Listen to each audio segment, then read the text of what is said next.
पहला संकेत मौन था।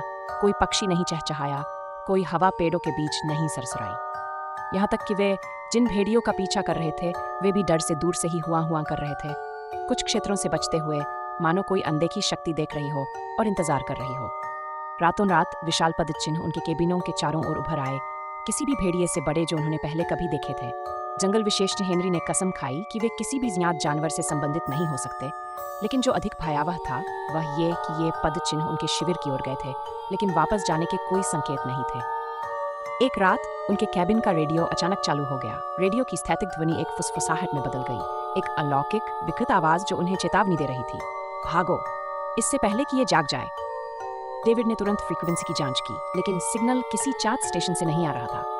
आवाज फिर से आई, इस बार अधिक हताशा के साथ, और फिर अचानक कट गई। और अगली सुबह डेविड भी लापता था।